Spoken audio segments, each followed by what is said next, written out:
Hello, a very happy Navratri to all of you. Today is the third day of the ongoing week, which is the last week of this course, and what we will do in the remaining part of this course, that is starting from today till the last day of this week, is that we will be switching gears and we will discuss some important aspects of the behavior of short fiber composites. So, this is a switch of gears, and the reason we are doing this is that in a lot of applications, in a very significantly large number of applications, these short fiber composites with fibers oriented in all sorts of directions, that is randomly oriented, they are used. For instance, if you look at boats or in a lot of fiberglass applications, doors, structural applications, a lot of places these composites which are used have two important properties or characteristics. One, that the orientation of fibers is randomly oriented, and second, that the length of these fibers is relatively short. So, it is not the length of the fibers is not long. Now, why do we what is the need of these composites? So, let us discuss a little bit about the need of these composites. So, need of randomly oriented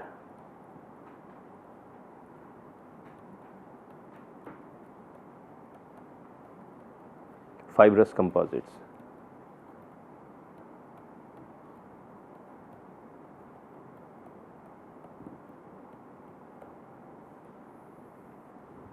Okay.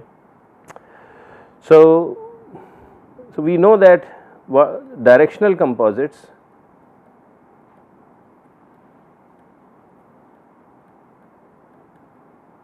so what is an attribute? Suppose we have just a single layer, so it is a unidirectional composite and all the layers, let us say, are like this. Okay. So, this is my L direction and that is the transverse direction, and we know through this course and also the course earlier that the strength in T direction is very less compared to strength in L direction.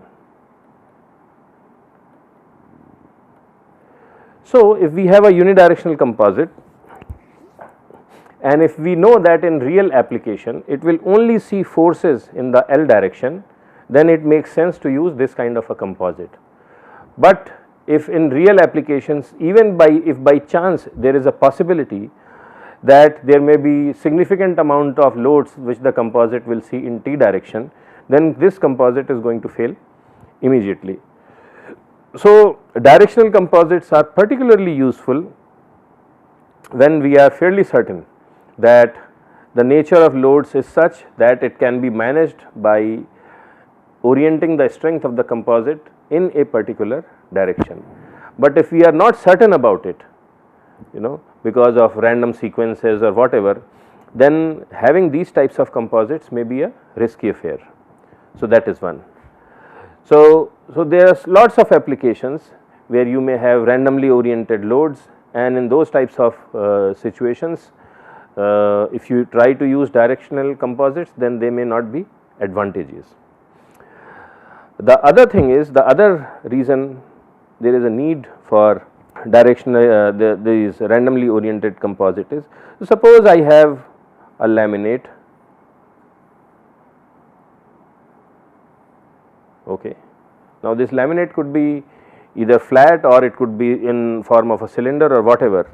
Now, each layer has a particular fiber orientation, and so suppose I make a cylinder out of it.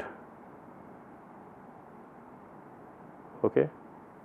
And suppose I have in this case the fibers are oriented on the surface layer. Suppose on the surface layer the fibers are oriented in a particular direction, let us say they are oriented in the Z direction. Then the outside surface will be strong in Z direction, but it will be weak in the hoop direction. and on the surface you may have some accidental load. So, suppose something strikes on it or some bending happens or whatever. So, the surface layers are always in directional composites prone to failure if there are loads which can get exerted on the surface layer in the transverse direction. So, this issue is also there. So, even there may be cases where direction of loads is fairly certain, but even then because of the presence of surface layer this problem may be there. And the third reason is that when we face corrosive atmospheres, so suppose the atmosphere in which the composite is working is corrosive, now this corrosion is going to happen in from all directions. It is not that the chemical corrosion will happen only in one direction. So, in that context you need properties at least related to corrosion which are equally strong in all directions. Okay. So, these are several reasons why randomly oriented fibers offer some advantages which are not offered by directional composites. That does not mean that randomly oriented fibers are superior vis-a-vis directional composites, but for certain applications which is quite large, directional composites offer advantages which randomly oriented fiber composites offer certain advantages which directional composites do not, and vice versa. So, this is the overall context. Now, how do we make directional these randomly oriented composites? They are made by several processes. One, so we have discussed this in the introductory course, Introduction to Composites, but very quickly in a minute or so we will just go over it. So, one is by use of bulk molding compounds.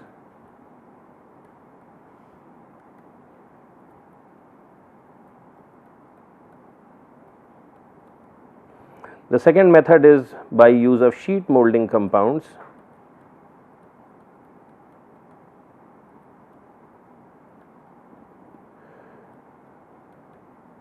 So, what is in bulk molding compounds, you get a block of material which is a mixture of the matrix material, the resin and fibers, and in this fibers are oriented in all sorts of directions.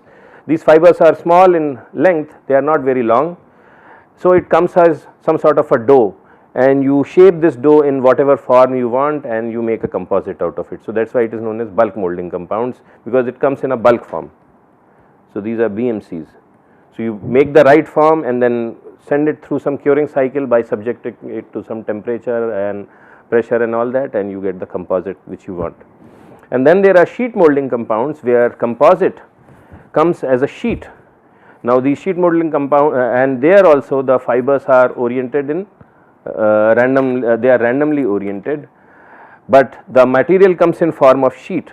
So, you take the sheet, and if the surface is of some sort of a sheet metal type of a surface, if it is thin and it does not have very complicated features, then you can use this sheet molding compound also to fabricate these composites. So, these are known as SMCs. And the third method is through the process of injection molding.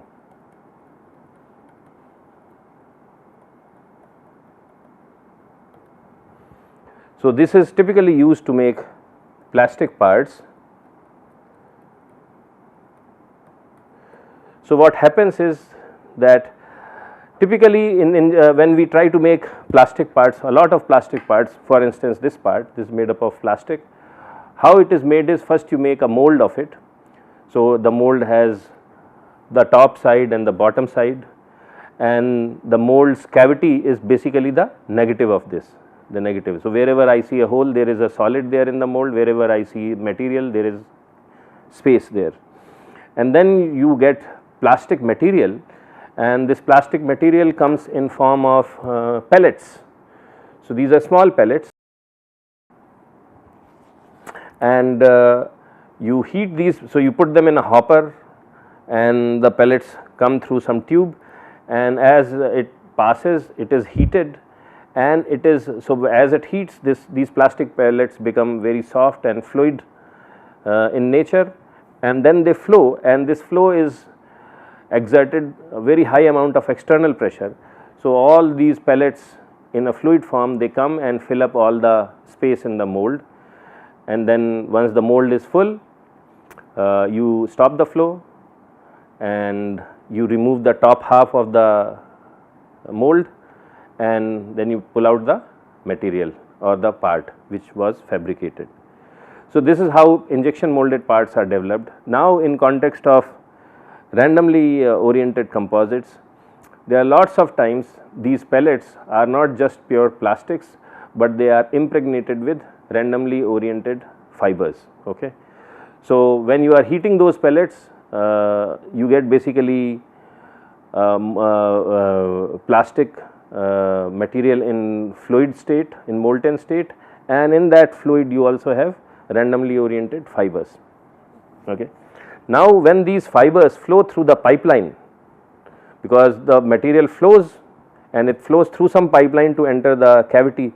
So, as they flow through the pipeline, even though initially their orientation is random, but as they flow through pipeline, they somewhat get aligned with the direction of the flow.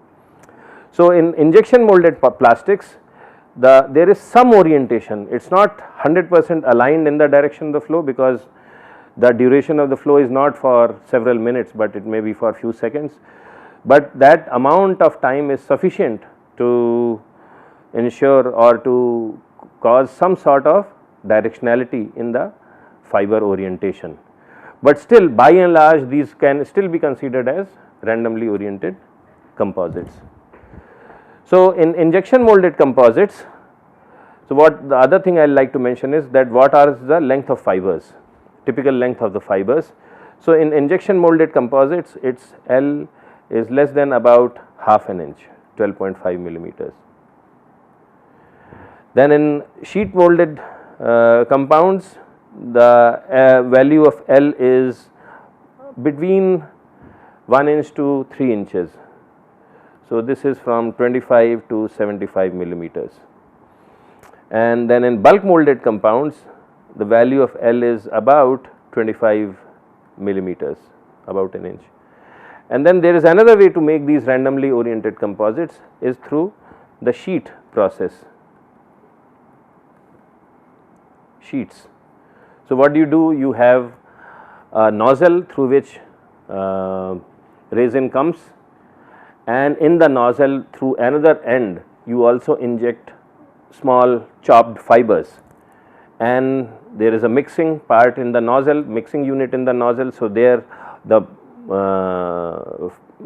resin in fluid state and these fibers, they get mixed, and that entire thing is then sprayed on some surface on which you can deposit this mixture of resin and fiber in some sort of a sheet form. So, you can generate sheets of fiberglass, and these sheets may not be necessarily straight. If you have a curved surface on which you are depositing, then the sheet will be it will be curved in its profile, and that is how a lot of times these big things like swimming pools or boats and things like that, they are made, that you first make some sort of a surface, and on that surface you spray this mixture of resin and fibers. So, in this also the fibers are initially oriented in all sorts of directions, but as they are sprayed, they tend to get aligned with the direction of the spray, but still by and large they are still randomly oriented. And in these sheets, the length of the fibers is much larger. So, it is sometimes more than 75 millimeters or more than 3 inches. Okay. So, this gives you some idea. So, this is actually, I am sorry, it should not be more, it is slightly less than 75 millimeters or so. But in all of these cases, the length of the fibers is not more than something like this. So, this is about 3 inches. Okay. So, we will certainly not call these types of composites which have fibers oriented which are about this long as continuous fiber composites, because their mechanics starts changing significantly. So, this is some background information about fibrous composites. The next thing what we will do is we will start developing some mathematical relations in terms of how to predict their bulk modulus.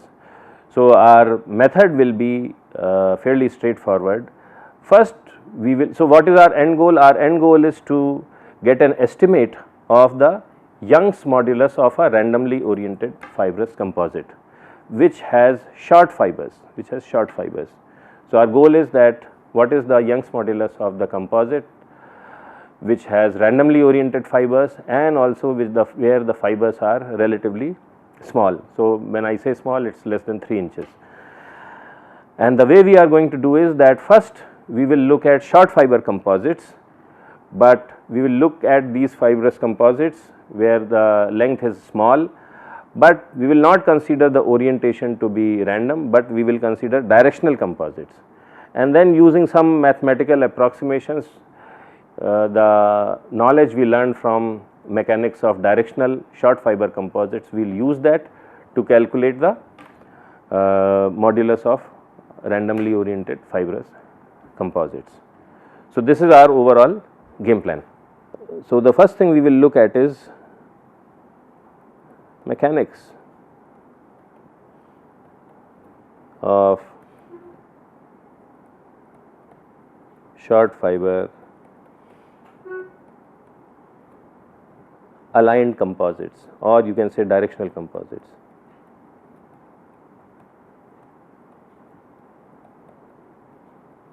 Okay.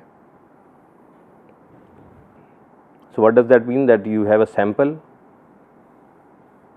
and here the fibers are relatively short in length, but all of them are aligned in the length direction.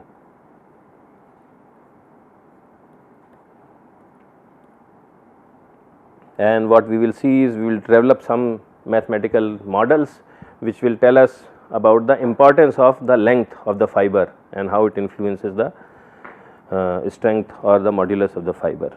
So, if we just consider one such fiber which is embedded in a sea of matrix, then it looks like this. So, this is the matrix and here the fiber is embedded in it, and if I am pulling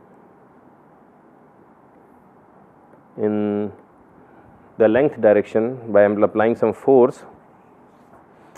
So, the same thing is happening here also. So, I am applying some force and the fiber also experiences a part of this external force. So, the matrix gets pulled. So, the point is, how does the fiber experience a part? It will not experience all the force, a part of F force. Okay, how does it experience a part of F? And if you look at this picture, the answer is simple, that first matrix experiences force,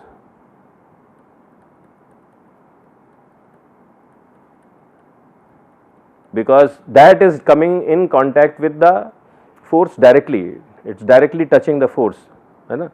So, experiences force directly,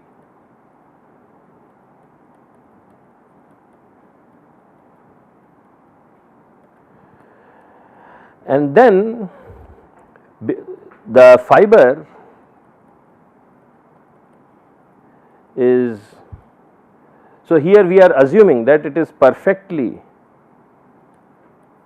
bonded to matrix,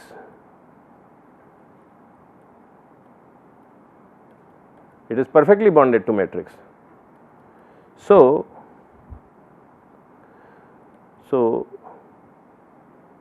matrix transfers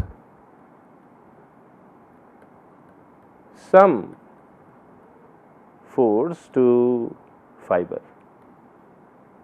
Okay. So, how does it do that? Well, when you are pulling the matrix, essentially there is some stretching, happening everywhere. So, matrix is trying to stretch everywhere, and it is also trying to stretch at the bond, at the adjacent surface between the fiber. So, matrix is trying to stretch, now when fiber is rigid or it is very stiff compared to matrix. So, fiber is resisting that, but there is a perfect bond between the matrix and the fiber. So, the matrix transfers a part of the force to the fiber through this process, it transfers. So, this is known as the stress transfer, it transfers, the matrix is transferring, and this happens because there is a shear stress at the interface of the fiber and the matrix. It is shear because the force is in x direction and also the length of the fiber is also in the x direction. So, there is shear stress. You may also wonder that there may be perfect bonding at the edges of the matrix, at the edges of the fiber. So, if it is pulling in this direction, it will also transfer some load from the ends, but in general not a lot of load gets transferred from the ends, primarily because of two reasons. One is that this surface area of the end of the fiber is extremely small. So, even if there is a very good bond between the fiber and the matrix, the surface area is not large enough. So, that is one reason, and the other reason is that these bonds between matrix and fiber, they are very good in terms of resisting shear forces. So, okay. So, if you take any glue and if you bond two pieces of metal or two pieces of material and you try to slide them, it will be very difficult to slide them. So, because a lot of adhesives, and in this case the matrix is the adhesive, they are very strong in terms of shear, resisting shear forces. But if you try to rip them off like this, there they have to resist tensile forces, and a lot of these adhesive bonds are not good in resisting tensile forces. So, at the ends the bond experiences tensile stresses and it breaks very easily, okay, it breaks very easily. So, not a lot of stress transfers happens from the ends, but a lot of stress transfer happens from the edges or the cylindrical surface of the fiber. So, this is the third point we will make. Most of the stress transfer